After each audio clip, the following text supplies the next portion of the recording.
Welcome to Required Welcome to Required Taste Podcast.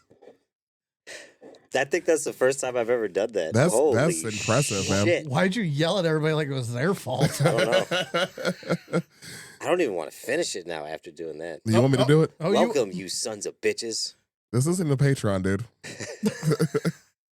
We're back. Stop making eye contact with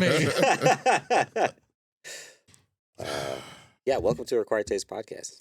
It's your boy Dirty D. It's your boy Tech Daddy. Do you have a dab of don't? Yeah, that was impressive. That was a fumble. that took some doing. You had an hour of sentences that happened before this. See, we warmed up a little too long.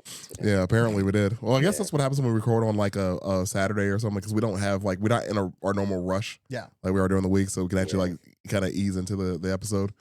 But yeah, that was a bad intro, man. Yeah, that was shame. Yeah, that was. We found the new button. Yeah, you should have did the fucking horn thing right there. You're right. If you would have hit that while I was fucking up, I just would have left. Get the fuck out of here. Oh man, yes. Welcome to Required Taste Podcast. If you're new to the podcast, we are history, mystery, music. We are the Required Taste serious history, unserious host. That's our thing. That's what we do. This is a very unserious episode, so I hope you guys are in for a real treat if you couldn't tell by that intro. But yeah, if you're new to the podcast, we do episodes once every 2 weeks now. We used to do it every week. We have a bunch of old episodes, so go ahead, check those out. Follow, like, subscribe, the usuals that people always tell you to do, but do them though. We actually do have more followers. Again, I checked the numbers today. Pretty good. We're doing pretty good. So, if you're a new follower, we appreciate it. Hope you enjoy our content. Make sure you leave us a review too, by the way. So you followed us, review us too. We have reviews all over the place. So also, I still don't think anybody's reviewed us on Apple. We have a lot of followers on Apple and nobody reviewed it. So Steve Jobs from beyond the grave, that son of a bitch, he's preventing it. Yeah, probably. So turtlenecks are dumb. There's a lot of heat in the neck. Oh man. So yeah, if you're a return listener though, we appreciate you sticking with us. We actually are in our 4th year now. This is our 4-year anniversary now. Entered year 4. Yeah, I forgot that we started April now. So. You stumbled into it. Yep. Yeah, I did. Tripped into it. Yeah. My favorite part of recording is how nice I am to DJ before we hit the record button, and then it's just out for blood. Yeah, that's fair. Just a switch. That's very fair. Fucking Jekyll and Hyde. It really is.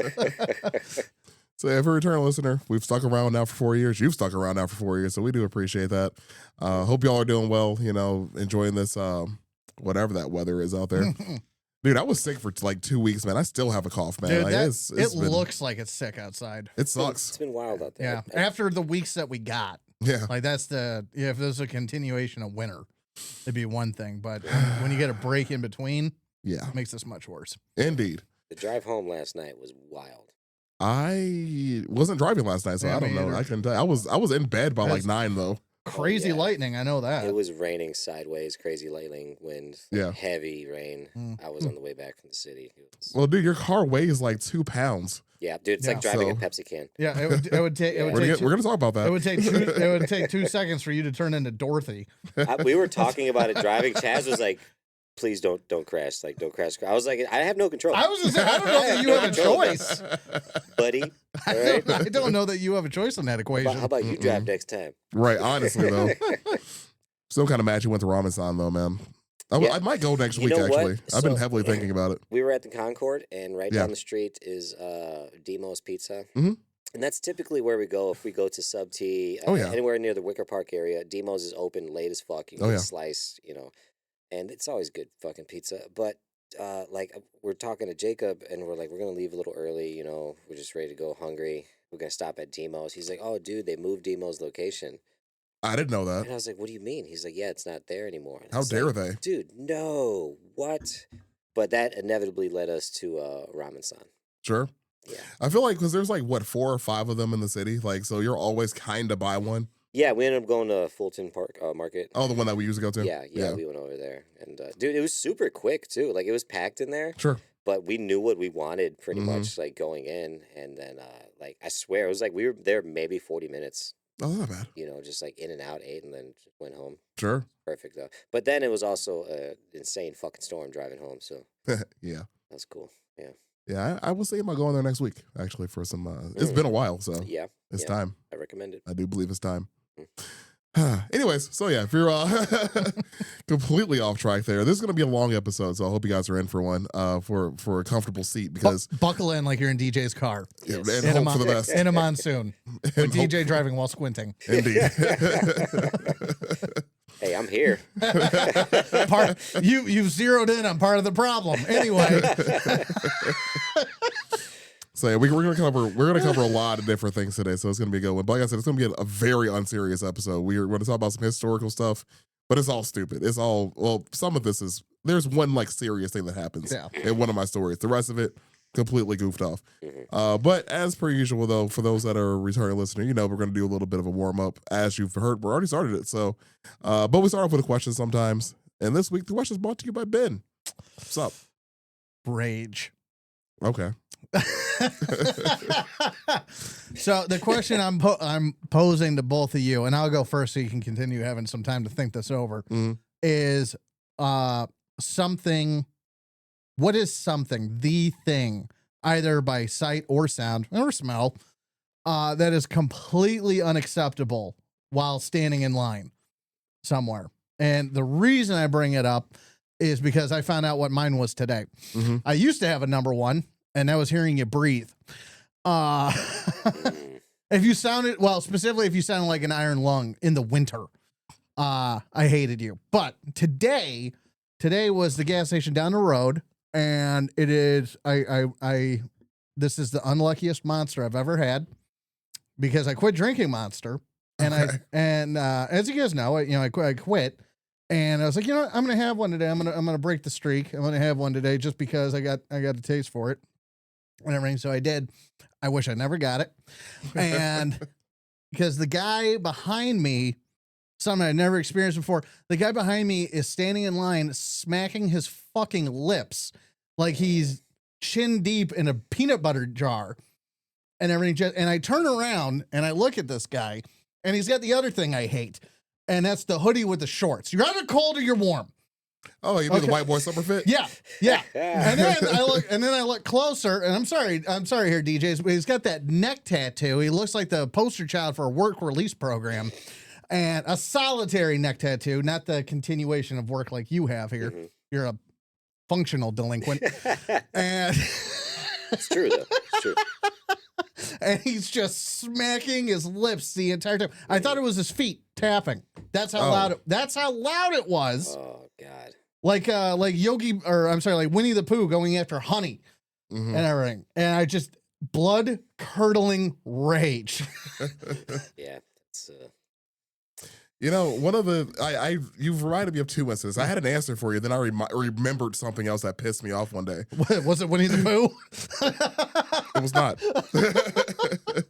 But never mind. That cannot be on the internet. But anyways, had a thought like, can't say that one on the internet. Oh man, but yeah. So my line thing is if I'm in line at the gas station and the person in front of me is always lotto tickets. Oh, that will piss me clean the fuck off. You've seen what I post about lotto tickets. I am right there with you. Yeah, that's one of those that piss me off. But the other one that pisses me off that you reminded me of, that's like one of my pet peeves I kind of just don't think about until it happens in front of me. When you're on a plane, right? And you land, right? And then everybody starts standing the fuck up. Oh, dude, where the fuck are you going? Like, we have to wait for them to open a door. It's going to be like 20 minutes. Man, people to grab their luggage.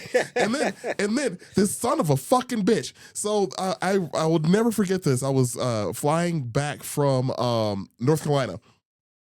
I'm sitting in my seat, and the dude in front of me had his seat all the way back and shit. So the stewardess comes up. She's like, hey, move your shit up because we're taking off. You know how they have to have a seat the upright position, whatever the fuck. So he gives her kind of guff about it. Then he stands up, standing in the aisle, and he has gas apparently.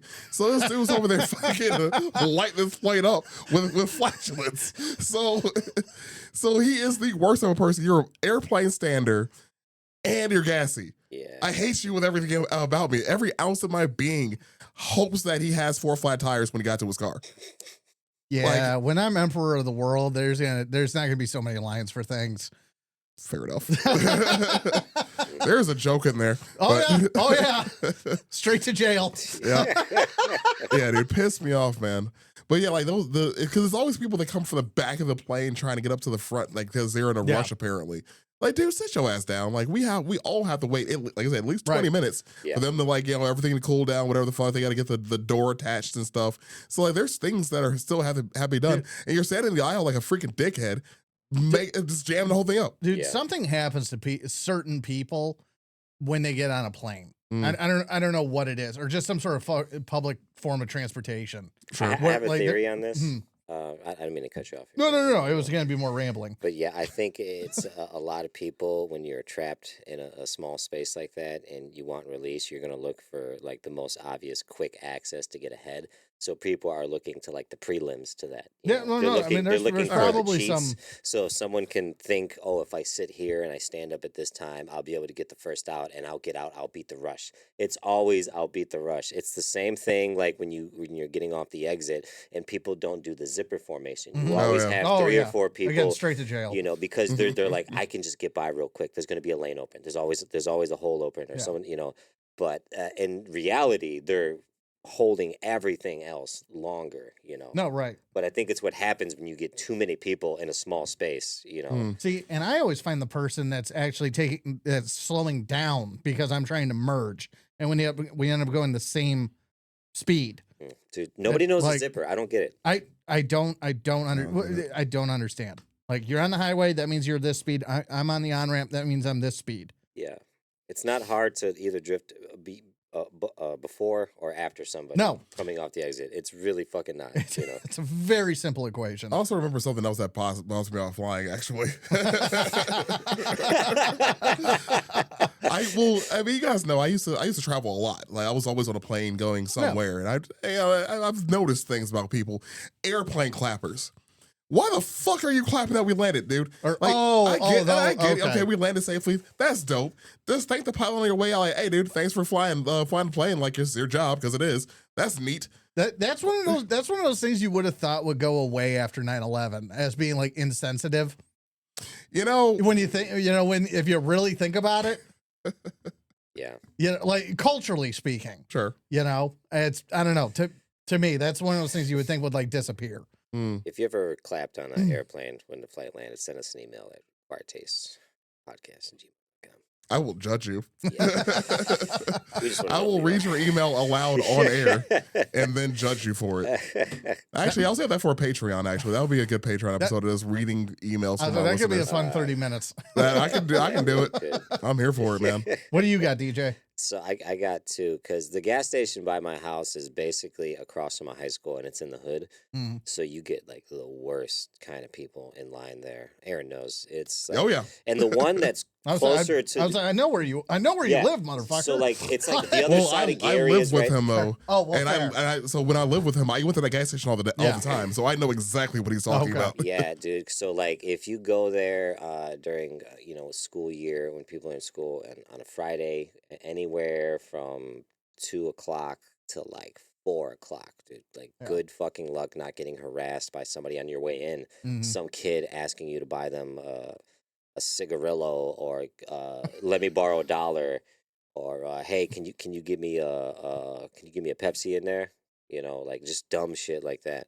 But my number one pet peeve, I think, is someone being on speakerphone. That's just. I mean, yes. Straight to jail. But that's a universal one for me. Yeah, and at the gas station, restaurants, bars, line, anywhere, any of it. And at the gas station I go to, typically it's always somebody arguing or also taking somebody's order on the phone while they're like, okay, let me. What do you want? What kind of cigarettes you want? Let me get a pack of whatever, and then they'll do everything, and they'll tell them the price. They'll be like, oh yeah, and also I'm going to, and they'll add on like 3 more things. And then I think the worst incident I ever had was Walmart. Like Walmart, well, obviously, but I was in line. Now we're just in a different solar system. And something all its own. And the dude was in front of me, but Isley. He had a shopping cart. Yes, scum and villainy. They will never find a more wretched hive of scum and villainy. Yeah, miss the Walmart people compilation videos. They don't make those anymore. Well, because we don't have 24-hour Walmart anymore. Yeah. They took it away from us, bastards. All the gremlins went back into hiding. Yeah. All the bridge people. But dude, this dude was in line and he had a full shopping cart full of stuff, but he had a bag of wings that he had bought. You could buy whatever hot food, and he was eating them. Oh, public eaters, licking his fingers and saying chomping. It was probably the guy. Chomping his lips, bro. I probably found the guy. And legitimately, there's people ahead of him, so he would grab his cart with his palms and push it. And now he also has to take items from his cart and put them onto the fucking grocery thing. So what does this dude do after eating the bag? Before he gets in line, he takes the bag, folds it, put it in his pocket, and wipes his hands like this, and then starts grabbing items and putting it in the shopping thing. Dude, I didn't even buy what I was going to buy. I was like, that's it. My shit's going to touch that belt? Fuck you. Nope. I will do the self-scan. It won't even touch the. That guy hasn't seen a paycheck since 1992. Oh my God, dude. That was just listening to it, and everybody around it was like, I think somebody was waiting for a hero. Somebody was waiting for somebody to go up to him and be like, what the fuck are you doing? Just no home training. But also at the same time, spear him. When a guy's got sticky fingers like that, you don't want to fucking, This is true. You don't want to get... Oh, no. Yeah, I don't want to touch any of these people. Yeah. So it's like this weird moment of you just got to sit there. And you just got to either walk away, which is what I did, or just watch in horror. Yeah, it's you feel dirty like a stripper. Defenseless, yeah. Just, yeah. Yeah. I don't like that. Except you're the one looking. It doesn't matter anything I had accomplished in life or anything. Doesn't matter what status I've earned or whatever. I had to sit there and watch this man do this for at least a few minutes before I made the decision. I'm a grown-ass man. And I'm going to walk away from this. Right. I can walk away from the whole thing. I don't have to stand for this. No, you don't. No, you don't. Yeah, that was the worst incident ever. But yeah, speakerphone people and... yeah, I mean, that's just universal. That's not even in line. Just like if you're on speakerphone in a restaurant, there's a reason you're by yourself. Speakerphone and the music playing is I hate that too. Dude, music in a national park or state park or any kind of hiking trail. Yeah. It should be legal to kick those people right into a crevice. Yeah.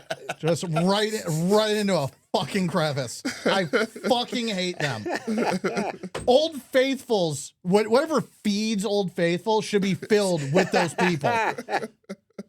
Actually, it should be legal to prop those sons of bitches onto Old Faithful and jettison them until they learn some damn manners. Yeah. And it will wash them because they're obviously not washed. Absolutely. The beavers don't want to hear your fucking bullshit music. Nor do the moose. Nor do the bears. Oh, wait, we can feed them to bears. I mean, both. We have a list of options at this point. You're just making options, really. The beavers can make dams out of their body. Okay, I'm done. The way you just said all that, I don't know why I thought about this. I'm like, Ben should write angry children's books. Send us an email requirement. If you would like to have a book, written by Ben, please reach out to us. We'll make it happen. B is for Beaver Dam. As in the Beaver Dam was built by the bodies of the... There's a picture of Ben in the corner of every page, just angry, yelling. Just dance. There's a silhouette of him dance in front of you. Jeez, man. Yeah, we're going to sell that on our merch site. Pick up some merch, pick up t-shirts, stickers. The book written by Ben. I don't hate it. It's honestly, you might as well. Yeah. Something to set your kids straight. Say the ABCs for a good life. Kids having a hard time learning the ABCs. Get them one of these. Oh yes, A is for amendments. C is for the Constitution. A is for apples. How you like them apples? Jeez. B is for B. Be a man. Be a fucking man. So today's topic, we're going to start off with is something that happened in the news recently, but I do want to talk about some other news recently too, because we have to talk about it. So much has happened since our last episode. We were 3 weeks from our last episode. Crazy. So 3 weeks. In 3 weeks, we've gone to war and space. One is infinitely more exciting than the other. Mm-hmm. So both reruns. Dude. It's the fucking, this is 60s all over again. Literally, it man. is. Yeah. It is. Fucking crazy. We finally got something good out of the 20th century this time around. Yeah. But the good news is though the space part, and as the name I go by on the podcast, obviously Tech Daddy, I have to say something about this because it makes me laugh. So NASA obviously launched their shuttle in space, Artemis 2, which we did bring up briefly on a podcast. I think when we talked about Apollo 13, maybe I had brought it up in the beginning.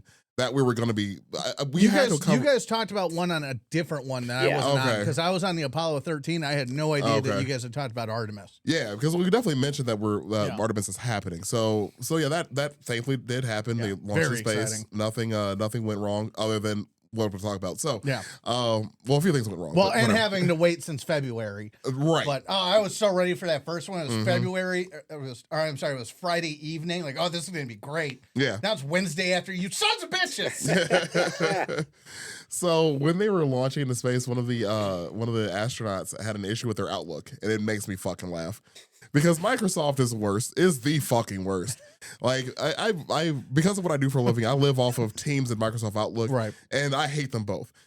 So Outlook had an issue where apparently there was 2 instances of it installed at the same time on this computer, so we couldn't use it. So after about an hour or two, tech support called them back hey, we figured it out. They had to call tech support? Yes, they called tech support from space. What a time to be alive. Right. Right. The irony of the whole thing for me, though, is the fact that when I was looking for a job a while ago, I actually applied for a job at NASA for their tech department. I saw your post. I did not know that. Dude. Oh, yeah. I applied for a job at NASA. Yeah, I had no idea. They did not call me back. I just keep thinking about them calling tech support, and they're like, please hold. And then, they just, I'd hold for, 7 fucking... This is a very different Apollo 13. Yes. Yes, it is. There's no drama. Yeah. Except for Outlook. Yeah.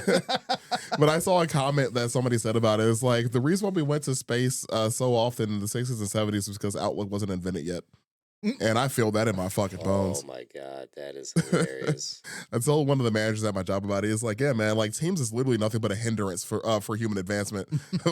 Dude, so right. He tells me that as we're using Teams. But good times. But then you said there was a toilet incident too. I knew that. I heard about it, but I just read about it today, so I don't really know the veracity of it or the extent. But something about the little bit I did read was the toilet smells like it's burning, but everything's fine.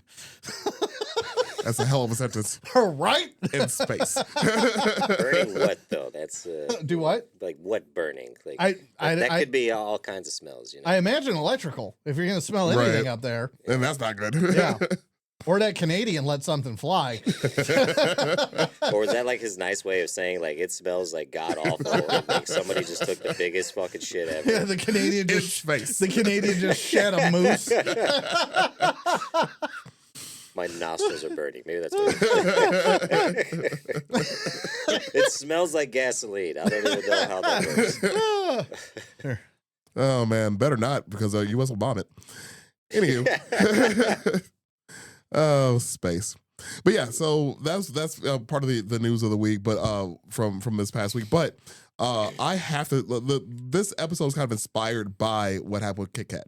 So I'm scrolling Facebook on my lunch, right? And I'm going through my face, and I see a post from Domino's. Now Domino's social media accounts are amazing. Whoever runs those needs a raise. Really? They are on point at all times.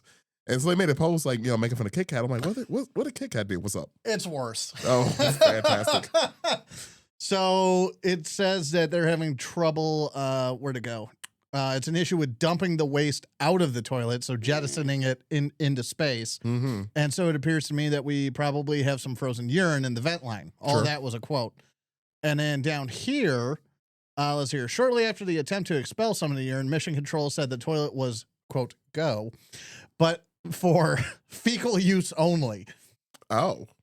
So a lot of standing piss. It sounds like. Yeah. Sounds like they're going to be pissing in bags. Yeah, sounds about right. Or at least until it gets figured out. Dude, I just thought about something that is, oh God. So I just thought about that. So if you're ejecting poop into space, if that gets caught by some kind of type of gravity and then moves through space, there's a chance that in about 1 million years it might hit an alien civilization in the head. There's a chance that poop might land on an alien planet. That's the most fucking ape shit Yep. ever And that you could ever do. And you know what, though? Do a galactic fucking handball of shit. If it goes through the right atmosphere, it might also be on fire, completing the prank. Call the fire department. This one's out of control. I don't know what that's gonna sound like when they find him. That's some alien finds a meteor in his fucking backyard and just reeks. Wait! What was that? Joe Dirt! Joe Dirt! Joe Dirt. He was looking around that fucking turd and he thought it was an asteroid. That is true. We're gonna Joe Dirt. I'm going home. I'm going home. That's all I need to do today. We made that connection. Now that's it. That's it. Some alien Joe Dirt. Oh, jeez. I just imagine a fucking alien with a... It's a tentacled hillbilly with a wig. Yes. Oh, my Lord. Fantastic. Well, we made that connection today. Yep. That's the episode. I'll be over here if you need me the rest of the episode. Fantastic. But yeah, like I said at the beginning of the episode, this episode's going to be completely unhinged. So welcome to an episode of that. So yeah, like I said, I was going to get into the Kit Kat thing. So Kit Kat had a heist that happened in Europe. So Kit Kat, part of Nestle based in Europe, produced and what have you. So what I didn't realize was what it was that they stole. I knew they stole Kit Kats. I didn't know exactly what it was. So they stole 410,000 over that. I think it's like 413,000 special edition Kit Kats. Special edition. Yeah, so because the European Grand Prix is about to start, so for F1. I was just going to make a Dale Earnhardt joke. Fair enough. Still fast cars, different ones. But I know, but yeah, that's just where my brain went. But so they were actually Kit Kats because they got the contract with F1. So they were actually F1 shaped Kit Kats. They were F1 car shaped Kit Kats. Wow. Right. It's actually kind of cool. So, I'm kind of surprised nobody's ever done like a Reese's heist around Easter or Christmas or any of the funny shaped ones. How many Kit Kats was it? 413,000. Wasn't it like 2 tons? It's something? like 12 tons. 12 tons. Okay. Of Kit Kats were stolen. So, the thieves had pulled this heist off. The reason why I can talk about it so freely is because nobody got hurt. Yeah. So yeah, nobody got hurt, nobody died. So it's a funny story. We can talk about it. Yeah, the thieves posed as law enforcement, tied up the driver on March 26th. So this just happened in Turin, Italy. Like I said before, these were set to release for the European Grand Prix. So this is the start of the F1 season where they're going to be touring through Europe. Really big deal. I mean, F1 has grown so much in the past couple of years. I'm always been a big F1 fan, still am. So I would have probably would have bought one of these just because I would have eaten it and I thought it was cool. But like, yeah, so they are now going to be selling these on the black market, essentially. The police think that these are heading straight to the black market. We're going to be talking about this a lot. I can't take Europe serious. I really can't take Europe seriously. But the thing that blows my mind is how much food has been stolen for the European black market of food. Mm-hmm. I didn't realize how big of a deal this was. Like how big the European black market for food actually is. Yeah, that's kind of wild. It is. I love it. Big fan of this. So I can't take these people seriously. And also, it's the cops show up and the security guard's tied up and he's got a Kit Kat in his pocket. Like that's how I'm picturing it. This did happen in Italy too, by the way. They love their calling card. What? Chocolatey fingerprints. So the thing that makes it even crazier though is the fact that this was likely an inside job because the contents of this shipment were not publicly known. So this was yes. 1 second. Oh, go ahead. Because I'm just thinking of like European Batman or something. And just good. It's the Cavity crew. They're heisting again. Yep. So yeah, that the no arrests have currently been made for this. So that opened up the door for me to think about other like incidents that have happened involving like either snacks or like soda companies or just random food heists. So that's what kind of inspired this whole episode for me. Was just the randomness of this. So another incident involving food was the Great Cheese Robbery. Hell yeah. Played myself out on that one. So back in October 2024, this was in London, so again, Europe, 24 tons of artisan cheddar cheese was stolen from a dairy yard. So it was valued at, and this is American currency, $390,000 worth of cheese was stolen. See, that surprises me. That's not France or Italy. I'm with you. Yeah. This sounds like some French shit, right? It really does. Yeah. Excuse me. It smells French. I'm the do fromage. Ass shit. Yes. We're the criminals French. Possibly mice. Hang on. We're gonna get there actually. Okay. So the people who stole it were actually posed as wholesale buyers for a French company. Okay. There's France. So yeah, they were posed as a French retailer to trick them into delivering the cheese, which again mostly high end cheddar cheese from a few places in England. So it was 950 wheels of cheese that were taken until they were just. High-end cheddar cheese. I got a Ziploc of it in my fucking fridge. High-end cheddar. What is that? A special cow? Yes, it was. I'm sorry. So yeah, 950 wheels of cheese were taken until they were discovered. That is I didn't know I was going to be so giggly on this episode. Well, we're talking about ridiculous things, Right. so just the word high-end cheddar cheese, like we gave it a nickname. This is fucking top of the line, fucking cheddar right here. They and again, this is all going to the black market. So Top like shelf. all going to the black market. They did arrest 6 people in connection with it, but yeah, that was just from 2 years ago, which is pretty good. That's insane. Excuse me. I'm still recovering from being sick, so I might cough a few times as I'm speaking, so bear with me. But yeah, I have a few. That was my food related ones, but I do have some Pepsi incidents. Now before we started the episode, we were talking about Pepsi and what have you. Myself and Ben are both Pepsi people. DJ is a Coke person, which okay, I switched over. I'll say Pepsi because of Mountain Dew, but if I have to drink a cola, I'm gonna go with Pepsi still. It's probably because like I grew up on Pepsi. It's like all my dad drank. So like having a Coke rarely was like, oh yeah, this is awesome. So I'm gonna push back on that, you son of a bitch. But because everybody grew up on Coke, because that's what's in every restaurant.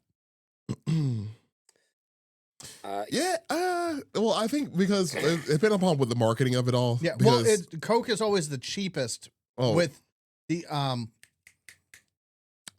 fountains. Yeah, that's I gotcha. Yeah, true, but I think this like drinking Pepsi more at the house. It was like probably no, I get Pepsi, that. milk and water. That was like the drinks at my house, you know. So I think after a while, like do you guys when I got my own place, I was like, I'm buying Coke. Do you guys remember Wildwood? Oh, dude, yes. Yeah, dude. I just had a conversation about this last night, but yes. Yeah. That's the one I don't ever want to drink again. I haven't had it in years, so I can't remember. It wasn't even like I really hated it or anything. I just but I don't know. For some reason, it's just like I never want this again. Well, I remember going to the grocery store as a kid. My mom, and she would always like get like the empty carton, and you would fill it up with your own flavors. Mix and match. Yeah, mix and match. Yeah.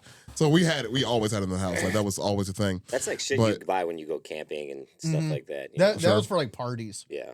And we were just poor, so well, that's why you got it for the birthday parties and everything, because it was cheap. Yeah. And whatever. But I was gonna say the marketing for Pepsi, especially after the 40s, and I don't know why I didn't bring this up for the episode, but I feel like we've talked about this before though, about or at least I've had a conversation with people about this before, about how Pepsi back in the 40s marketed specifically to African Americans. So because of that, I think this like had a history with at least with my family. Like my grandmother would stab you if you brought Coke into her house.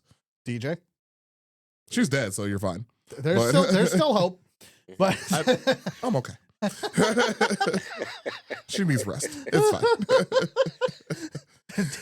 But yeah, they actually had, if I remember, it's like a full department dedicated of African Americans working for Pepsi to market directly to that community. So I think it's just like one of those things where I remember Pepsi a lot more than Coke as a kid. So that's news to me. Oh yeah, it's a whole thing. It's a whole thing. That's news to me. But the rest of this about Pepsi is going to be news to you too, because I got a lot going on here. Well, I looked into the one. Oh, okay.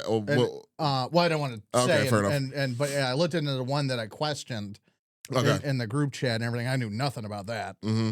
The other one, I think everybody knows. Sure. Yeah. I now have 3 things to talk about with Pepsi. So again, I like Pepsi, but Pepsi has fucked up royally in history.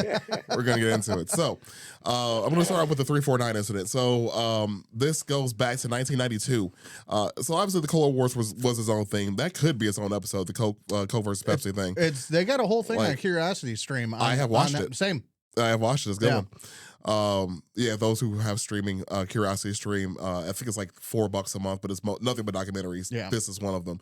The Cola Wars, which is actually a really good episode. It's very informative. Oh, it was very good.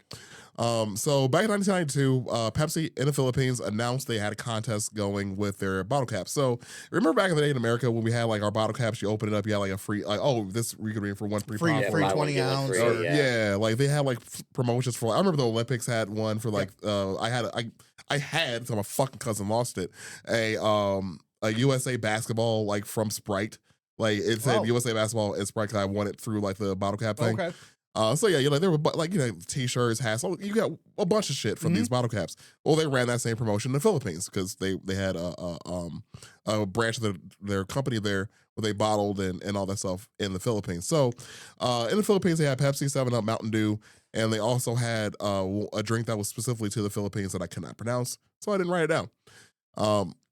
So what happened was these prizes were between bottle caps number 1 and 999. The prizes were up to 1 million pesos, or at the time $40,000 in 1992, which today would be $95,500. So you could win that much money in pesos in the Philippines, which is still a lot of money. Yeah, like, but over there it's life changing. That is a life changing amount of money. Yeah. So for example, this amount of money, if you were to win the 1 million pesos in the Philippines at the time, it was 611 times more than the average household income of the Philippines. Yeah, so if you got that much money, like you said, that is a life-changing amount of money. We're going to get into why that's so important here in a second. So as an example of how popular this was, Pepsi's financials actually went from $10 million to $14 million in the market of that time, because people were just buying the shit out of this stuff because they were very surprised they could win. So what had happened is to this point, it looks like by May, there was over 50,000 prizes had been redeemed by this point. So people were just winning shit all over the place, and it was going pretty well. And at this point, 17 people actually had won a grand prize. So, this is actually going pretty well. Oh, my favorite part of it, and not to cut you off, I don't know if you're going to bring it up or not, but on the chance that you don't, my favorite part was that they announced on TV. Yes, I was. Because I didn't understand when you mentioned it, that, it wasn't like even a cap contest as much as a lottery. Yeah. Like, that was the part I didn't understand. Yeah. So it was announced on TV every night. So every night you would get like a reading for it, for the numbers. Absolutely wild, because the thing I watched on it is they showed old footage. Yeah. And whatnot. And it was like, man, this is like a 90s game show time capsule. Yeah. Everything was crazy. That's crazy. Yeah. Completely different from here. Oh, yeah. So, in May 25th, 1992, the grand prize number was 349, hence the name of this incident. It was supposed to have been 2 bottle caps with this number. So 2 people were going to win 1 million pesos. And again, if you think about even just the math of it all, this would have cost Pepsi $40,000 to pay out. So $80,000 for these 2 people, right? Dude, like, they were making millions off of this shit. It was like a drop in the bucket. Yeah, you're paying a rounding error. Honestly. So instead of it just being 2 bottle caps, it was 800,000 bottle caps. Holy shit. With this number. It was 800? 800,000 people had this bottle cap, which is a very large number of people.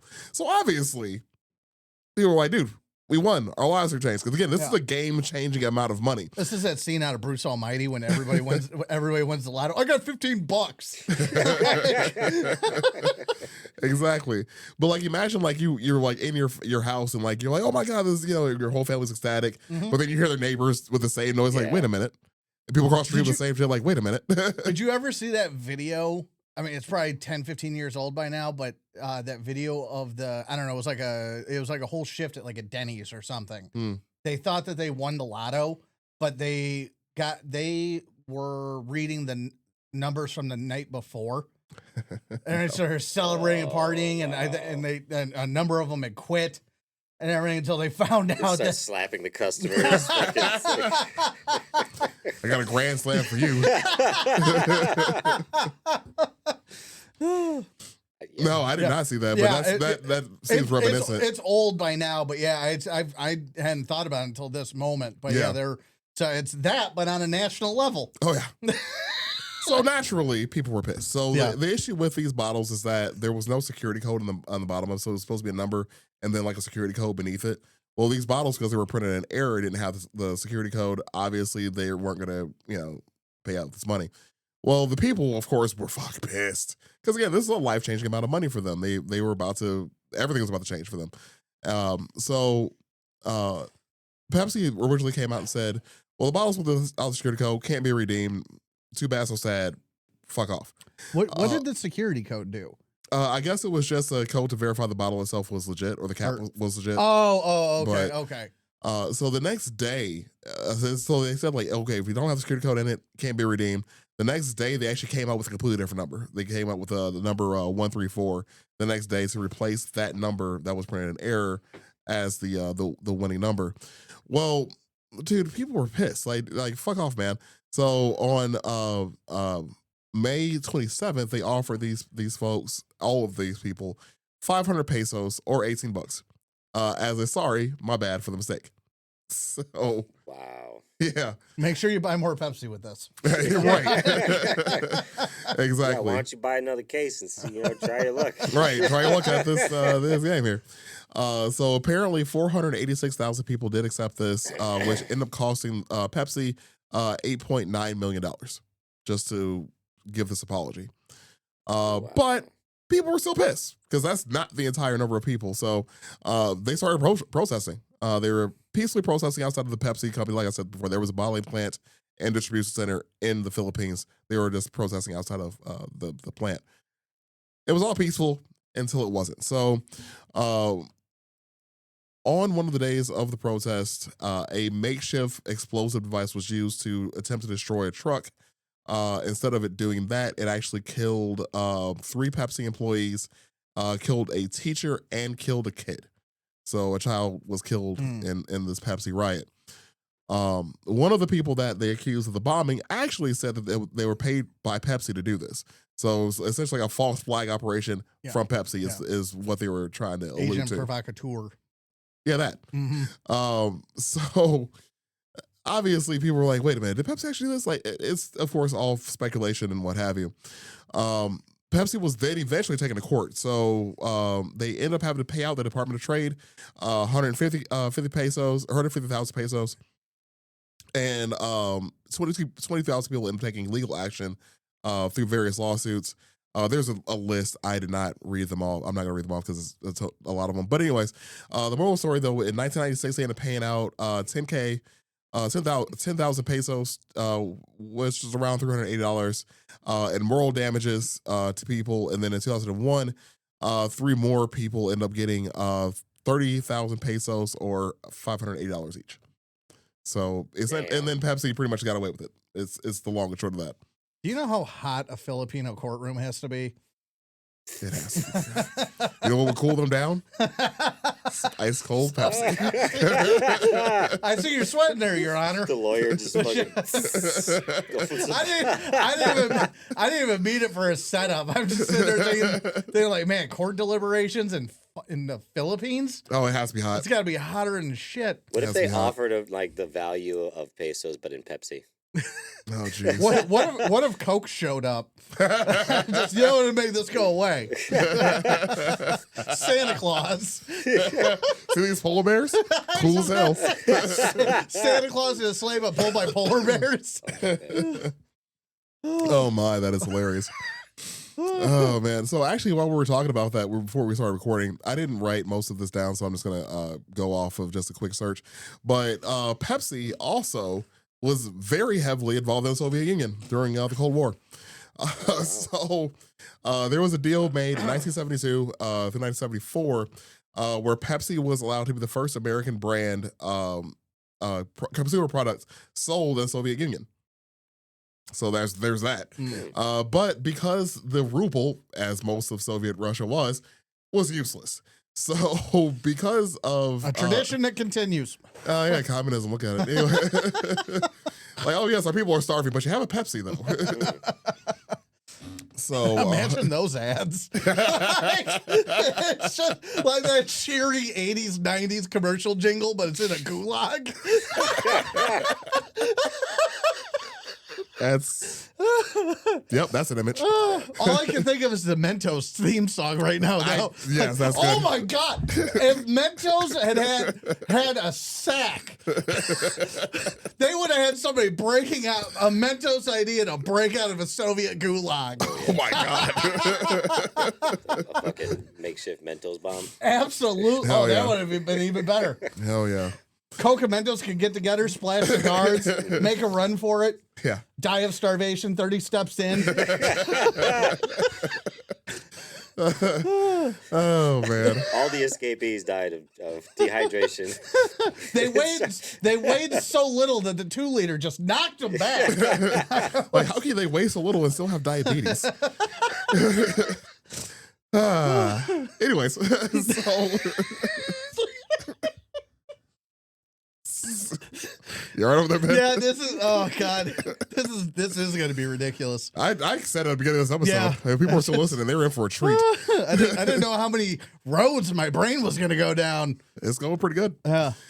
So yeah, like I said, the ruble was useless. So what they did was they had a barter system with Russia, where Pepsi was paid in vodka, and that they then sold in the U.S. So yeah, there's that. I mean, what else do you got? In 1989, the submarine trade happened. So there was a long-standing rumor around the internet, and this is old internet, obviously, where people were talking about that Pepsi had one of the largest navies in the world. That's because of this deal. So number 4, I think. Yeah, Pepsi was rumored to have the 4th largest navy in the world. Holy shit! Yeah. Because of this trade deal. A technicality. Technically, it's true. But fucking goddamn. But giant asterisks on that. I mean, it doesn't help or hurt that their logo is the South Korean flag, though. Just a battleship with Pepsi logos all over it, like. All their sailors are jittery. But I forgot to mention this earlier too. So the reason why Pepsi was there is because Khrushchev loved Pepsi. Yeah. So Nikita Khrushchev, the first secretary of the Communist Party, was a giant fan of Pepsi. And it's one of those things, man. You just don't think about it. But back to the Navy thing though. So 89, the trade deal happened. Again, of them having the this large of a Navy, giant asterisk has to be put there, because what happened was again, ruble was fucking useless. So they traded scrap. Decommissioned attack submarines, frigate, cruiser, destroyer were sold for scrap, which was then used to pay Pepsi. I'm honestly surprised that Soviet metal is worth more than their money. I'm not. I'm really not. Bringing this now to current time, so post 2022, due to Russia's invasion of Ukraine, Pepsi has pulled out of Russia as a brand. So yes. And because we found out Coke did as well. Yeah, Coke did as well. Yeah. So yeah, because you're being a dick, you don't get Coke or Pepsi. Mm-hmm. That's fair. Yeah. I feel like that's a fair assessment there. So Putin's still getting his. Yeah, that fucking. He is. Yeah, probably. Again, the Khrushchev incident again, Mm-hmm. where Khrushchev before Yeah. Before they made a deal, was still drinking Pepsi even though he wasn't supposed to. No, right. So, have you seen Death of Stalin yet? No. Oh, you gotta watch that. Okay. Well, fucking hilarious. Yeah. So, where was that here? Oh, yeah. So the other Pepsi thing. So I have one more thing to talk about. Then we can go on to what you guys have for us today. The Pepsi Jet incident. So I have to talk about this. Of course. There's a documentary about this on Netflix for those who want to get some more detail on it. But I'm going to give a really overview of it. So 1996. The Pepsi stuff promotion came out. So 96, you guys might remember, Pepsi stuff. That's the hilarious thing is like of all the commercials of all time, that is like one of the 5 that is burned in here forever since I was a kid. Yes. Like, I remember it vividly. Me too. So yeah, like it was always playing, of course. And I mean, I remember like, I think we got like a hat from there, like of my Pepsi points or something like that. So the long and short of it though is you were, when you bought a Pepsi, you got a point through like the cap system again. Every point was used to then buy like, you can buy like pretty much just Pepsi merch. Yeah. Speaking of merch, we have Required Taste podcast merch. Go look at that. So yeah. So also not sold in Soviet Russia. I mean, we'll ship it there eventually. It might be expensive. It'll get there, I think. Maybe. I don't know. Buy it and find out. So, yeah. So you can like buy merch, t-shirts, hats, stuff like that. Well, the commercial that we were referring to that was burned into our memory, at the end of it shows a kid showing up in a Harrier jet to school.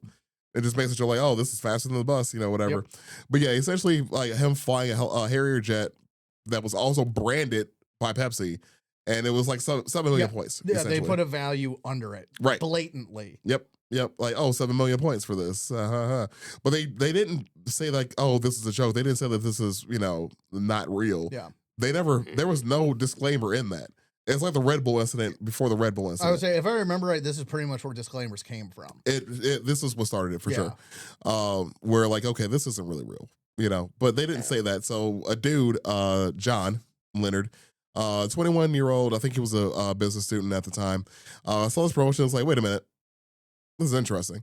So you can, not only can you get points through like just buying Pepsi, but you can also just buy points. So it was 10 cents a point. So just some quick math, 10 cents a point would make the Harrier jet $70,000. Or $700,000. Still a bargain. Yeah. So yeah, for a $38 million jet, yeah, that's a pretty good fucking deal. So I went the one that Arnold was in True Lies. That's fair. Yeah. That exact one. That exact one. I just can't imagine being in like the meeting, like for like sales pitches and I don't know what you'd call that, promotion, whatever that is. Yeah, marketing and advertising meeting. And somebody was probably like, shouldn't we like put something on there like a disclaimer? And somebody was like, what do you think? Everybody's idiots? Like the answer should have been yes. Yeah. Like, I think legitimately they were like, no, they would never. Nobody would ever be that advantageous. Yeah. They were wrong. So our boy John ended up finding a few investors. They ended up coming up with money for it, and they gave him money. He raised $700,000. Sent the check in to Pepsi like, hey, I want my points. I want that jet. Let's make it happen. Well, Pepsi was like, dude, no. So he's going to court. He's like, hey, y'all put a value on this. I have the money for it. Where's my jet? Hence the name of the documentary, Pepsi, Where's My Jet? So he lost, obviously. He fucking lost. This dude doesn't have a fucking jet. So Pepsi, pretty much the courts, there's a lot of legal stuff. I didn't write it down because, but yeah, the court's like, dude, no, fuck off. Like, we're not going to give you the jet.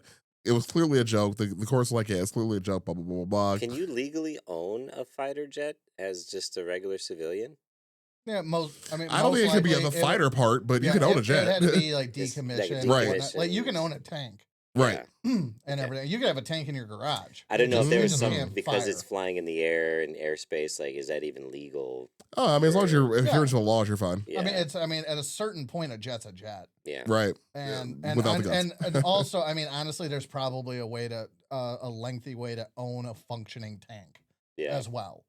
And I would love to find out. Yeah, and like, I mean, we can go get one as a vehicle, but as an actual weapon, I'm sure there's a lot. Because at the end of the day, it's just a gun. That's what it basically counts as a gun on wheels. You can have it, you can own a cannon, you can make a cannon. You're just putting one on tracks. Guys in court, like, it is my constitutional right to own this fighter jet.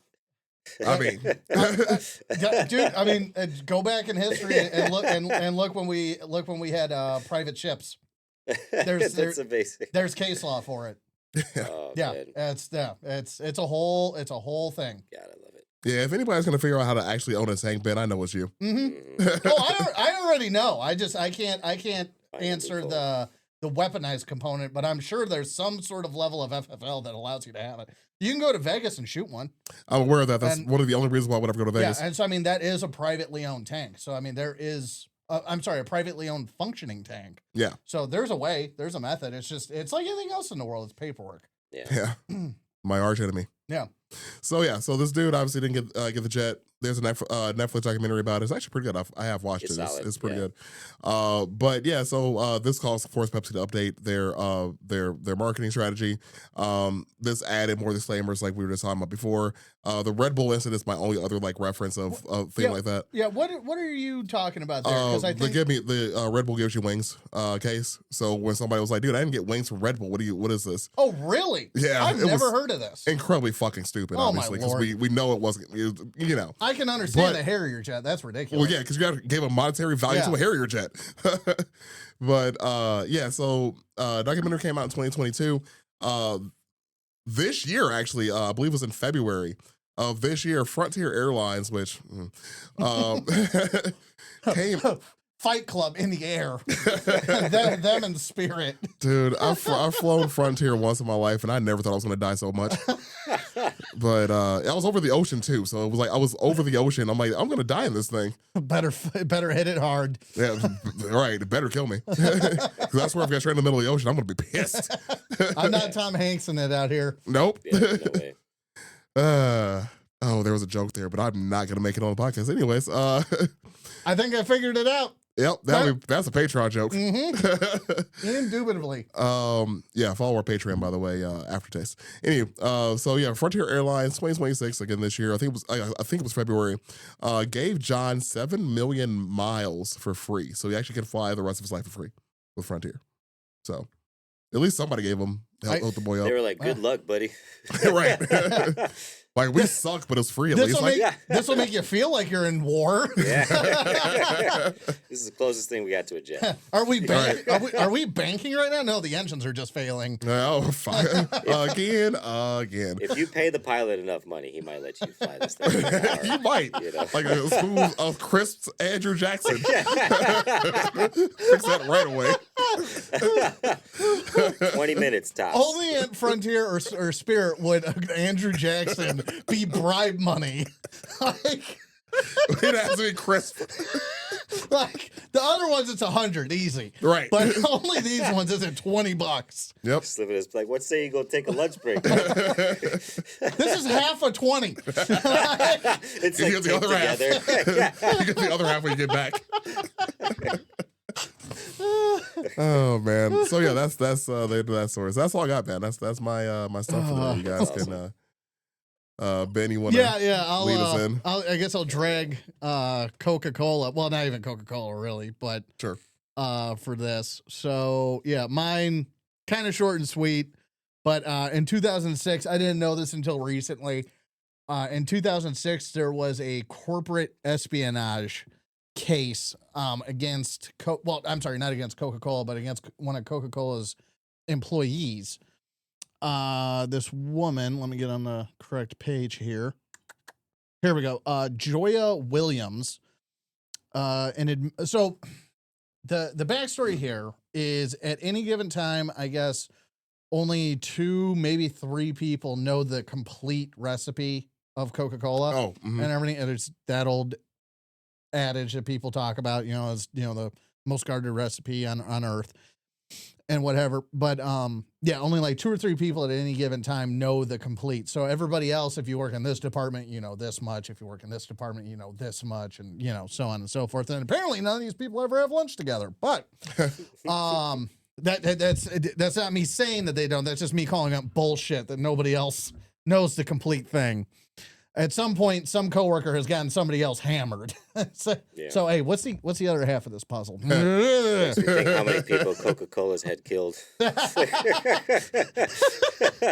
What was Kennedy drinking when his head exploded? Okay, maybe his head just did that.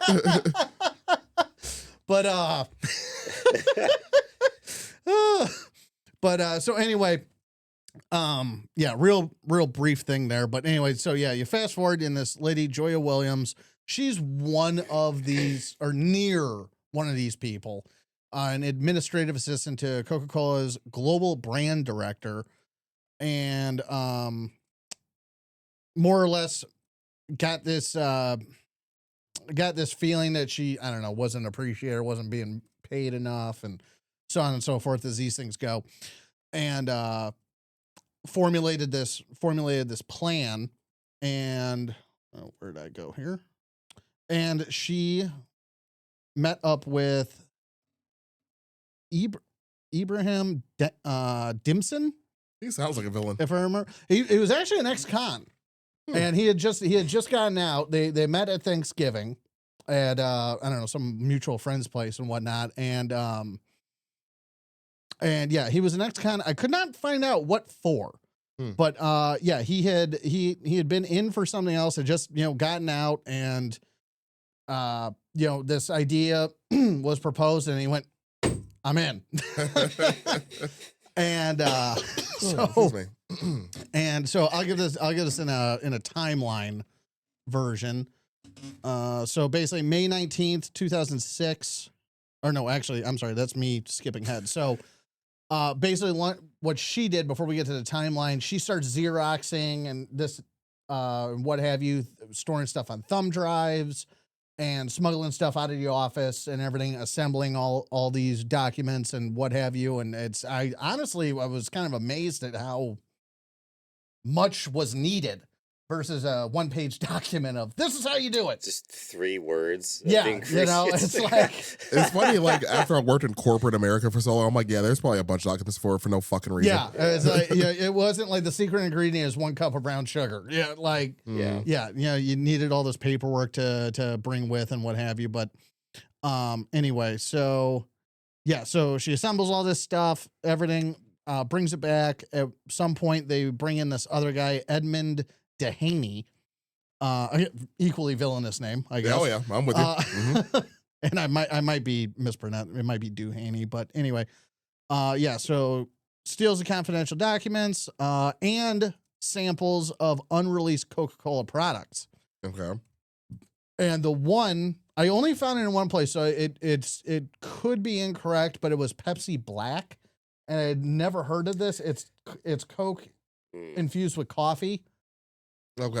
And whatnot. So I never heard of such a thing. So I mean, maybe it was something they were proposing, and it never made it to market or whatever. But that was the one time I heard a name put to something that she took was Pepsi Black. So it might have just been an idea. But so it takes the samples and where it gets interesting is the whole reason they were doing this is because the group decided during the planning phase of this was they were going to sell it to Pepsi for the astronomical sum of $1.5 million. They're going to sell them their shit back to them? Is that what you're saying? No, the competition. Pepsi. Oh, Pepsi. Okay. Yeah, to the competition. Yeah. This is one Coca-Cola worker and then, a couple cohorts, and they're going to sell it to Pepsi for, like I said, a whole 1.5 mil. Mm-hmm. So like, that's fucking wild. Oh, it's bad. This reminds me, and I think I've told you the story. This reminds me of a guy I used to know long time ago who actually went to jail for robbing a bank for $2,000. Not he robbed the bank and got $2,000. He went in there and demanded $2,000 and left. I need $2,000. And that's told them he had like some sort of firework on him, told him that he had a bomb or called it a bomb and whatnot. And I want $2,000. And that's what he went to jail for. Not because he went big and this is what he left with. So this is like the white collar version of the moron I knew. I went to high school with some guys that did a heist at a movie theater. What? You guys might remember it. It was in Hobart. It was back in like 2006, 2007. But two guys working at a movie theater. Were they named Ibram and Edmund? Because this is 2006. They worked there, and they came in there and on their off day, obviously, had masks and like threatened people that worked there, tried to break into the safe. No shit. And they legitimately were like just graduated high school. Like they were like just out of high school. Wow. And they were like fucking, I remember them being like jocks. Like they played football, like, like popular type stuff. Yeah. Yeah. Very, very awkward. I just thought about that. No shit. Yeah. Wow. Yeah. Back in 06 or 07. So, and I'll talk more about it once we're done recording. But Greg knows exactly who I'm talking about. It's somebody of course he does. Well, no, it's somebody we worked with. Yeah. Oh yeah. Yeah, and way back when. Yeah. And so anyway, fun stories. I actually do think you and Greg were together when you told me the story. I'm sure. I'm pretty sure because I know the story, but because I called Greg. This is the last thing I'll say about it because it is hilarious. I read about it in the paper. And everything. That's how long ago this was. That's what makes it funnier. I read about it in the paper, and I called Greg to tell him what I found out. And another buddy of mine was on his way over. I was going to tell him because me and him worked together. I called Greg. He answered the phone laughing because he already read it or heard it. I forget. But I called him to tell him about it, and he answered the phone full belly laugh. And everything. I was like, oh, I was like, it was not to laugh when somebody's down, but it was a great fucking day. Well, I mean, you can always laugh at somebody that does something stupid. Oh no, absolutely.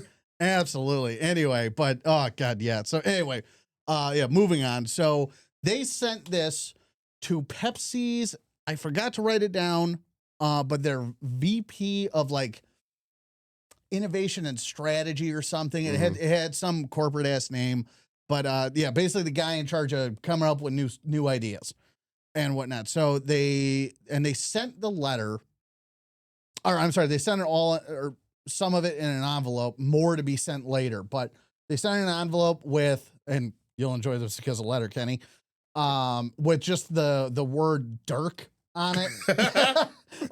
Dirks.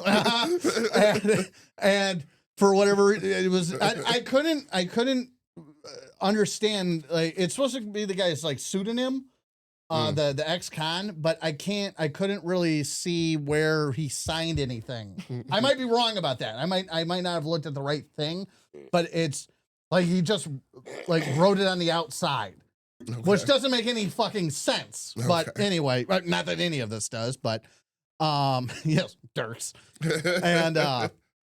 and whatnot. So send it over, and with basically their proposal and this, that, and the other, and Pepsi, Pepsi sent a fax over to Coca-Cola immediately, and what have you, and because I don't know, like some of the videos and things I was reading, it was real, not to take anything away from them, but we're real quick to like, and and Pepsi did the right thing, blah, blah, blah. Like, no, they couldn't do anything with it anyway. Don't give credit where it's not due. Right. And whatnot. So they alerted Coca-Cola, sent what they knew and everything. And then Coca-Cola alerted the FBI. Of course they did. And what have you, because, and I think the reason the FBI was on it right away is and I'm guessing here because it's not an area of the law I really understand, but you're dealing with trade secret law. Yes. And I'm pretty sure that's why it becomes a federal issue, and you're not just dealing with the regular cops and whatnot. And also now that I think about it, I'm sure Coca-Cola and Pepsi aren't in the same state, so you are crossing state lines anyway. Sure. So interstate crime. So there's two reasons. So anyway, FBI gets involved, and they start the most ridiculous sting. I mean, not to oversell, not that it was like a ridiculous sting. It's just a ridiculous sentence that's coming out of my mouth right now. The Coca-Cola sting, and what have you. So they had an agent. I was like, oh man, what task force you on? Oh, about the Coke task force. Like, oh man, this cartel's like, no. No, the other Coke task force. Coca-Cola. The Coca-Cola task force. Like, oh. Just an entire sting operation filled with trainees. Yeah. Right. It's like, oh man, what task force? Oh man, I'm handling the Coke case. Like, oh man, it's really tough, man. You got to deal with these international cartels, man. Like that's really hardened criminals right there. No, the other one. No, the sugary one. These are interstate soda cartels. Like, oh. Well, good luck with that, man. It's real hardcore. Pepsi calls Coca-Cola. They're like, hey, why don't you keep your trash in your side of the yard?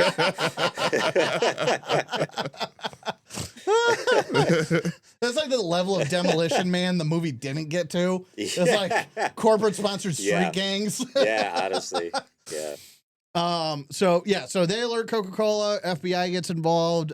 The FBI more or less poses as somebody from Pepsi and everything as an interested buyer. A whole bunch of back and forth ensues over weeks.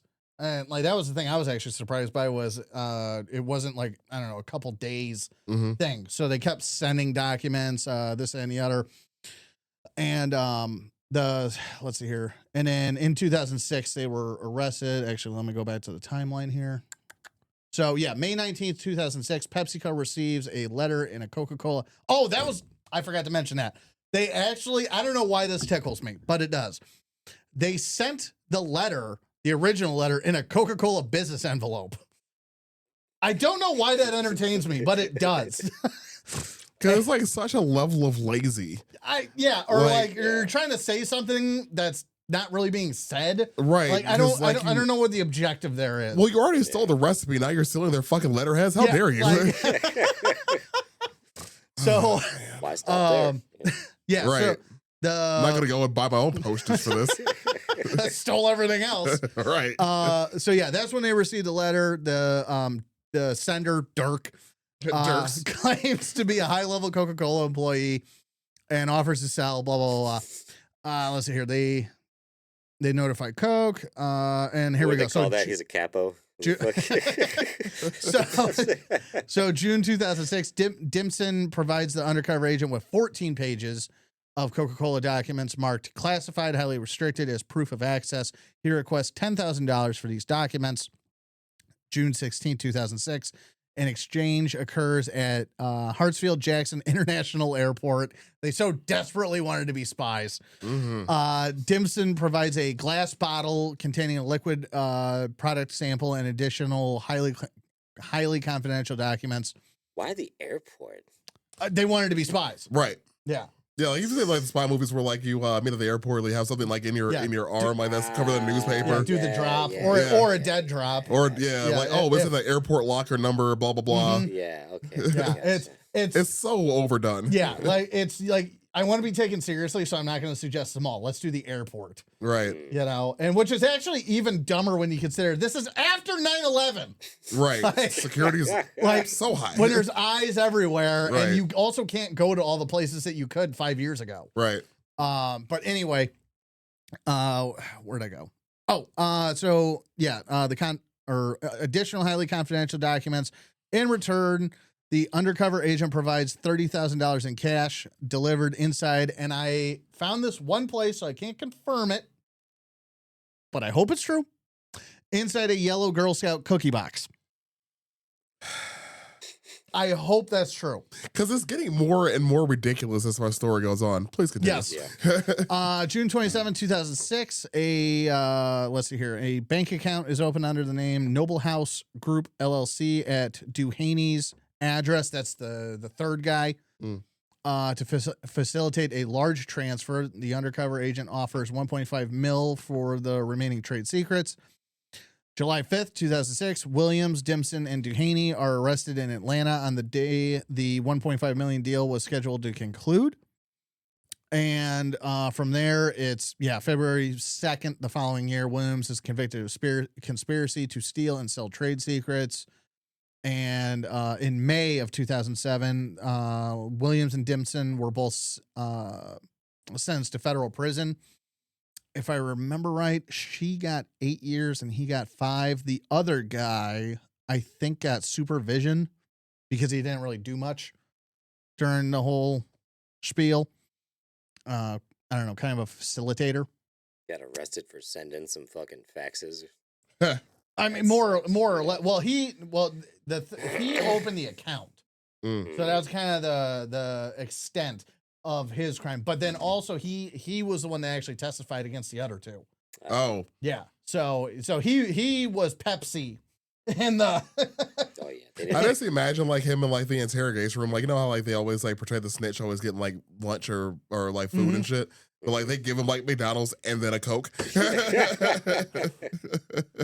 Yeah. Oh, it's like that Seinfeld episode when Newman is getting all hot under the light, even though he's doing the interrogation. Yes. Can I have a sip? No. Oh, that's good. So, yeah, that more or less that's it. You know, I mean, some kind of uninteresting stuff.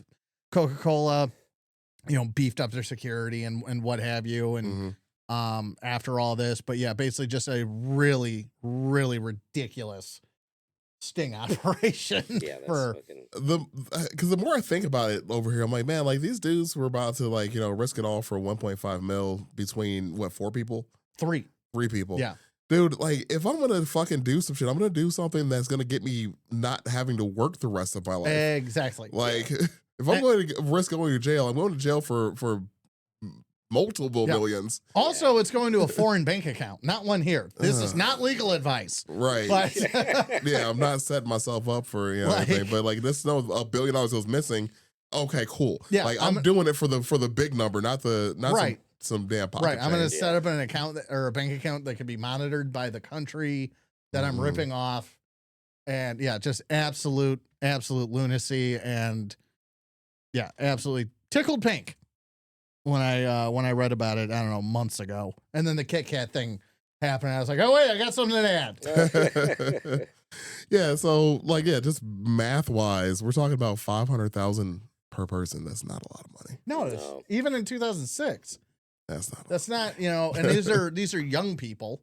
It'll last you a couple years, maybe. Yeah. I mean, yeah. Also, if you're doing this kind of shit, it's not going to last you. No. Yeah. You've never had this kind of money before. You're going to blow right through. You're going to be like any other NFL superstar, broken 5. Yeah. Like, yeah. You know? Yeah, I feel that. Yeah. So that's my story. That's why Shaq's success is so like noteworthy. Well, he's also not a horrible person, which is always nicer too. Like, well, no, absolutely, but his longevity financially, like that, because his face is on everything. Exactly. He has his own pizza. Exactly. No rest. You know, no rest, and then also makes pretty good financial decisions. Oh yeah, 100%. Well, I mean, like, look at a lot of because like you mentioned athletes, and I think after who was it? It seems like this infamous NBA player. I forgot who it was now. Jeez, it's been a long day, but where once they found out he was broke, a lot of people started taking their finances more seriously, and it still of course happens. Like it was still fine. You like, know what? I think I gotta. Right, I forgot who it was. You just something in that sentence just reminded me of something. Yeah, because like they lost everything, of course, but that's why a lot of professional athletes have financial advisors. Right. Maybe we had this conversation before. We might have. Yeah. We might have. Because I can't think of why else I would have been in a conversation like that. Yeah, I don't know. Yeah. We don't talk about sports ever, so I don't know. No, not unless I'm around you, pretty much. Oh man, I'm sorry. No, it's more than fine. But yeah, there was something said in front of me that you just. Yeah. You just hit on, and I can't remember either. Yeah, I can't remember. It's been so long since I've even thought about it. But like that's because like these kids are getting millions of dollars. Yeah, you're going 0 to 100. Yeah, especially like since most athletes, especially look at their history, they came from a lot of nothing. So exactly. And so yeah, I bought my mama a car. I spent the rest on PCP. Straight to the strip club. I do miss MTV just for cribs. You're gonna be broke. Yeah, it broke my heart when a lot of it was staged. I'm like, oh man. Yeah. Except for Red Man's. Yeah, Red Man's. Red Man's is still one of my favorites. Straight in the apartment. Yeah. The dude was sleeping on the floor and shit. I like the Dave Chappelle one. Yeah, the one he made fun of. Yeah, it was an ostrich egg. Oh, no, it was like a pterodactyl leg or some shit. Yeah, I forgot about that until just now. He's got the whole sweatshop in a garage. He did. Oh, Chappelle was so ahead of his time. All right, Deej, what you got? All right, I got a good one. This is the Great Canadian Maple Syrup Heist. I didn't actually say that out loud. Slow moving. Okay, so between 2011 and 2012, between 3,000 and 3,300 tons of maple syrup was siphoned, which is about 9,000 to 9. Jesus Christ. What is with you today? 9,000 to 10,000 barrels. That's a big ass straw. Yeah. And repeat the number one more time. The figure. 3,300 tons is what they estimate. 3,300 tons of maple syrup. Wow. It's a lot of maple syrup. And I'm going to get into at the end how fucking valuable maple syrup is. I was unaware. Yeah. How much value this stuff holds. But this was stolen from Quebec's strategic reserve. I'm sorry. What? I will get into this as well. We're gonna need some more of this. Strategic reserve I'm gonna get to of this. maple syrup. We have strategic reserves of oil. They have strategic reserves of maple syrup. That makes sense for Canada. These are not real places. Now, to give you a value on how much maple syrup they stole, what it was worth, 18.7 million Canadian dollars. Oh, okay. You know what? I just hopped on Wikipedia just to kind of keep up with you. Mm-hmm. And do you know when that number is from? This would have been 2011, 2012. Okay, 2025. Mm-hmm. It's 25.2 mil in Canadian dollars. Yeah, it's a big number. So yeah, it's a lot of loonies and toonies. Okay, so they're not real.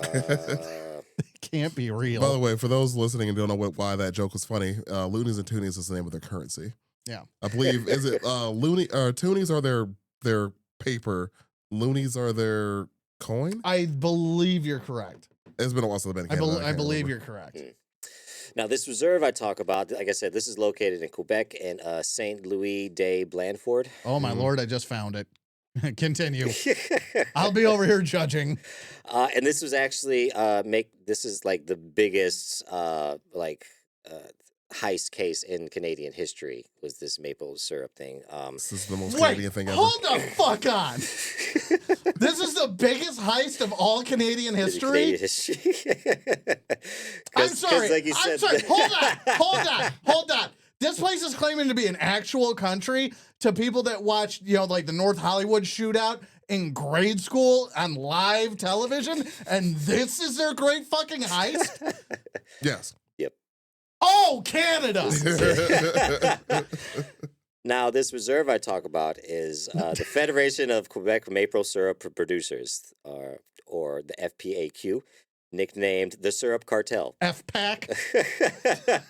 Or the OPEC of maple syrup. Because they control productions, they set quotas, and they basically set the market for maple syrup. Now, this is a very interesting fact. Quebec produces about 90% of the maple syrup that is made in Canada and sold. And in the world, they control about 70% of what goes out to the world. That's a big number. Yeah, which makes literally Quebec, they are the Federal Reserve of maple syrup. So it's not filled with just a bunch of fake French people. Who would have thunk it? So this is why they have to, if they want to go to space, they have to hitch a ride with us, like they are right now. Now, but their pancakes are delicious. Now, the way this Federal Reserve, this is French Canada. They have crepes. I'm not letting this go. Strategic fucking reserve. Now, basically, they run this like a cartel because they don't allow anyone else to sell maple syrup unless they buy it from them wholesale. They have control of all the maple syrup, making it so fucking valuable, which I'm going to get into kind of towards the end of this. It's like diamonds. It's just like the beers with the fucking diamonds. There's no actual rarity to it. It's just a controlled. It's a very controlled market. Yeah. Control scarcity. There you go. Got it. Oh my God, I hate Canada. Not only do they control the market, they charge people, a price for maintaining and controlling their syrup. So they have fees on top of all of this control that they have, just making them this, like I said, a cartel, basically, a French-Canadian cartel. Okay, so it's just the most polite cartel ever. Pay us what you owe, or we're gonna ask you again. I don't know why I made him Southern, but okay. So basically, I'm gonna get into how this heist worked and the names of everybody. Basically, these guys had siphoned this maple syrup through these barrels they're white barrels, and they're labeled barrels that are supposed to be inspected only once a year. And apparently, the security and everything at this place was very, very lackadaisical. They didn't have a lot. It's like Canada, like a movie. Also, it's syrup. Even if there's a leak, you got time. We had an episode about that. We really molasses. did. Yeah, the molasses flood. Yeah. I think that was one of our first episodes we ever recorded. It was early. I know I wasn't on it, but it's an early one. I know that much. So basically, there was three individuals involved in this, and this was an inside job. They had siphoned the syrup out of these barrels over the course of, almost a year, between 2011 and 2012, and they replaced the syrup that they had siphoned out with water. This is Breaking Bad. This is a train heist on Breaking Bad. A TV show is more interesting than Canada. Continue. I have so many things to say. Now, the police eventually caught on to this because an employee had actually tripped and knocked over one of these barrels, exposing the water leaking out of it, which led to an investigation. The police, or I don't know what the Canadian police force is called. Mounties. Yeah. The Mounties called Operation Sticky.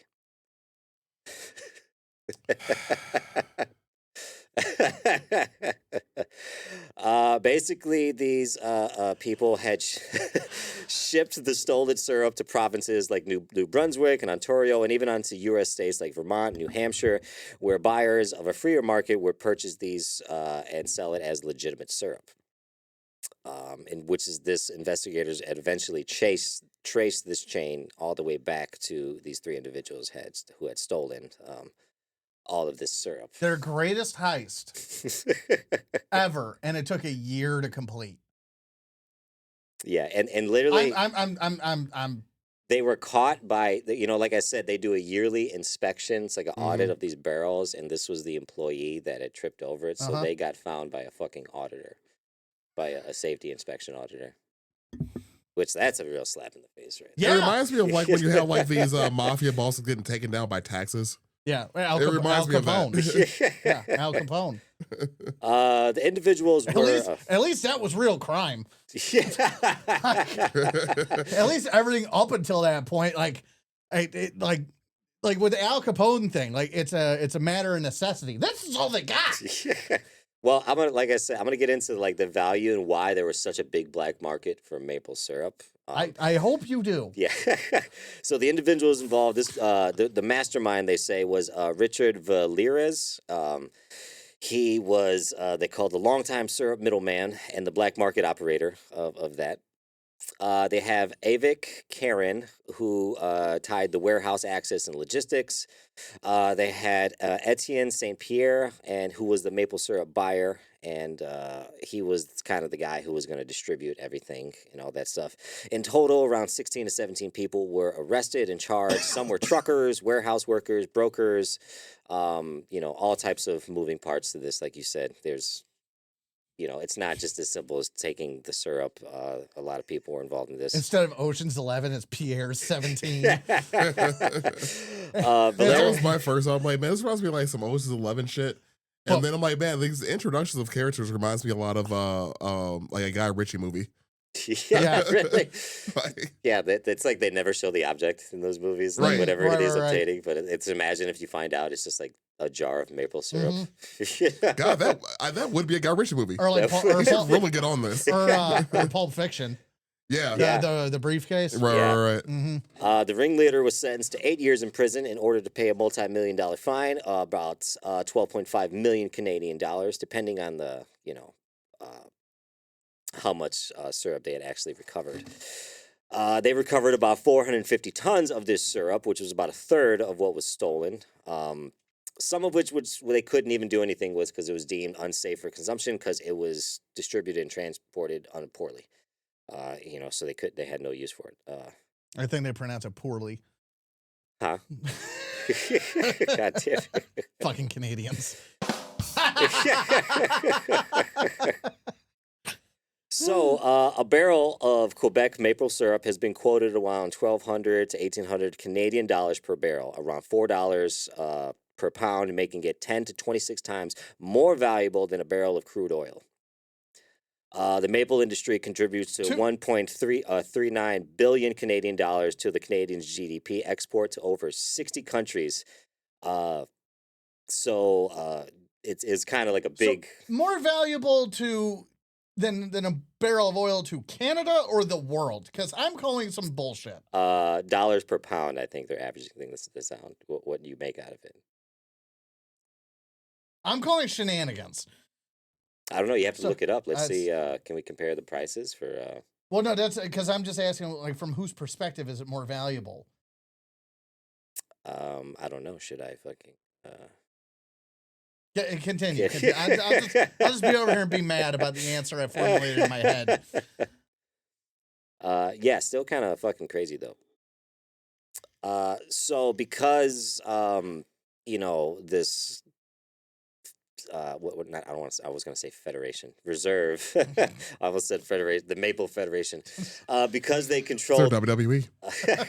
Because they control the market of maple syrup, and like other places who are obviously going to buy maple syrup, it's way cheaper to buy it off the black market, raising the price of.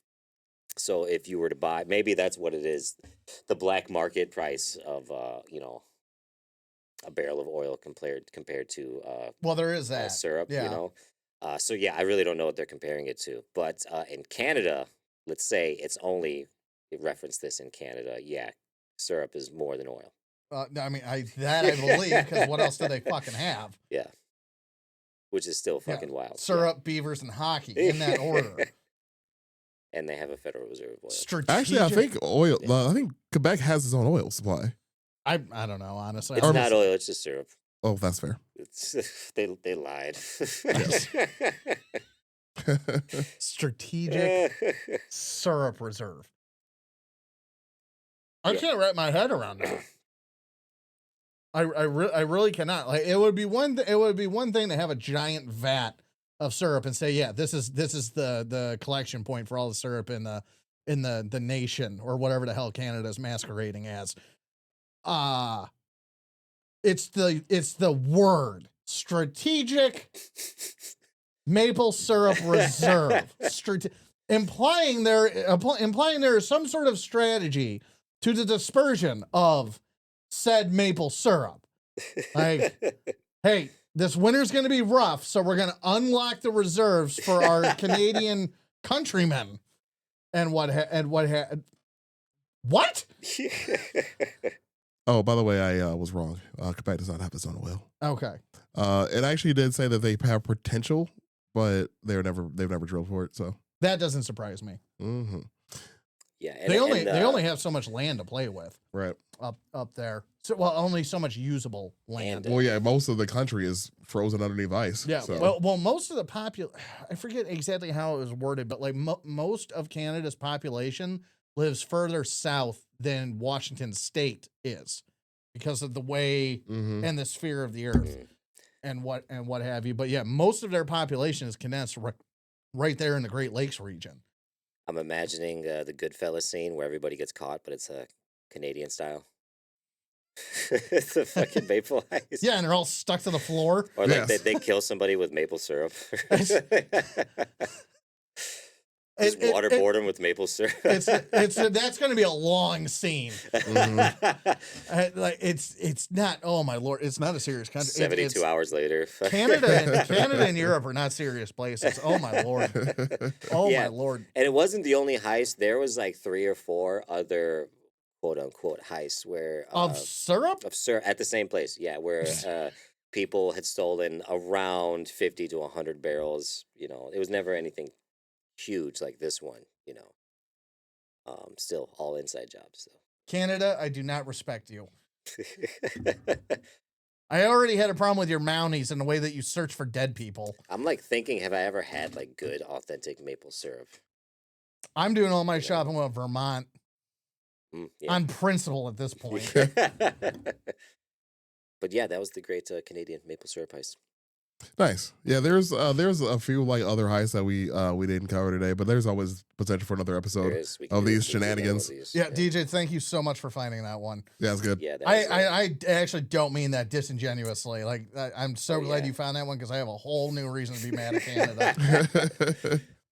There was a lot, dude. There were I have a lot. The list of all the other ones. I was like, this is there's a lot. Wild, right? Dude. The black market for food and snacks and stuff is insane, it's man. Pretty crazy. Like it's more in depth than I ever imagined. That was the biggest thing learning about all this was the black market. I'm sure I'm sure they're like 90% of that chunk is our food going out versus the other way. Yeah, I can see that. Yeah. I would be willing to put money on that. That 90% of it is just getting your hands on like American food. If you guys get a hands on one of your Grand Prix Kit Kats, send us an email requiredtastepodcast@gmail.com. Also, if you had the chance to go to Canada, don't. If you're thinking about traveling to Canada, I've been a handful of times. It's okay. I will never go back to Quebec though, but I've been to Canada a few times.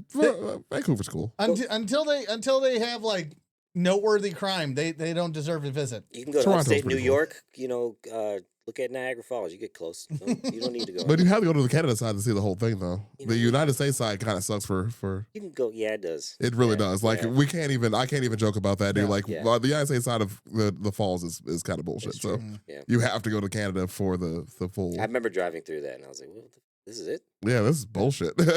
And we got the Grand Canyon. We do have the world's butt crack. Yeah. That is true. Well, if we made it this far in the episode, we do appreciate giving us a listen to. Like I said at the beginning of the episode, give us a like, give us a follow, give us a share, give us a rating on wherever you listen to us at too. If you're not already following us, please do. Since we started doing episodes once every 2 weeks now, you might miss one. So if you're following us, you might not miss it. Tell your friends, tell your family. We're pretty good. We're kind of funny, and we hope you enjoy it. Check out our merch. If you have a chance to and want to hear us more unhinged, check out our Patreon. That's Aftertaste. It's pretty good. I think we have 11 episodes on that. Yeah, something. So it's $1. You can get access to those. Pretty good stuff. Anyways, any final remarks, boys? I think I said everything I needed to. Yep, that's fair. All right, cool. Well, as I said before, we appreciate you giving us the support. It's been 4 whole years. And, we'll see what happens in the future. We appreciate you giving us a listen, and y'all be cool. Thanks, guys.